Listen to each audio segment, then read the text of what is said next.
What if a country decided it would no longer sell its natural resources to the world? What if it refused to stay at the bottom of the global supply chain? Indonesia did exactly that. Today, Indonesia controls over half of the world's nickel supply, powering electrical vehicles, batteries, and green energy revolution. But it didn't happen by accident. For decades, Indonesia exported a raw nickel ore to foreign countries, mainly China, Japan, and Europe. Foreign companies bought cheap ore, refined it overseas, and made massive profits. Indonesia got low wages, environmental damage, and very little industrial development. In simple terms, Indonesia was rich in resources, but poor in value, very similar to the Democratic Republic of Congo.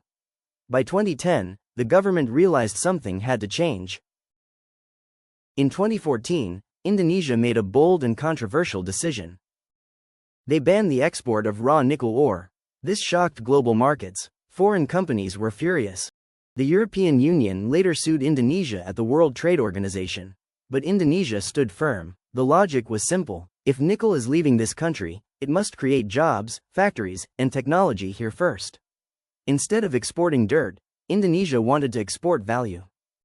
The export ban forced companies to do something new. If they wanted Indonesian nickel, they had to build processing plants inside Indonesia. The government required smelters to be built local, offered tax incentives, invested in infrastructure and ports. Chinese firms, especially, moved fast. By the early 2020s, dozens of nickel smelters were operating.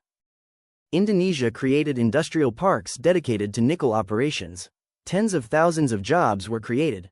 Indonesia wasn't just mining nickel anymore. It was refining it, processing it, and manufacturing it. Indonesia saw the future coming. Instead of stopping at smelting, the country pushed further. Battery precursor plants, battery cell factories, electric vehicle manufacturing partnerships. Indonesia positioned itself as the global EV battery hub. By doing this, it moved from raw material supplier to industrial processor and high-tech energy player. Of course, the strategy wasn't perfect. Critics point out the environmental damage from mining, heavy reliance of Chinese investments, and labor and safety concerns. The EU challenged Indonesia at the WTO and Indonesia lost the case. But Indonesia didn't reverse course. The government argued, the long-term development matters more than short-term approvals. And economically, the results spoke loudly. Between 2014 and today, nickel export value skyrocketed, manufacturing jobs increased, and Indonesia became the world's top nickel producer. Most importantly, Indonesia kept more wealth at home. Indonesia didn't save its nickel industry by playing it safe.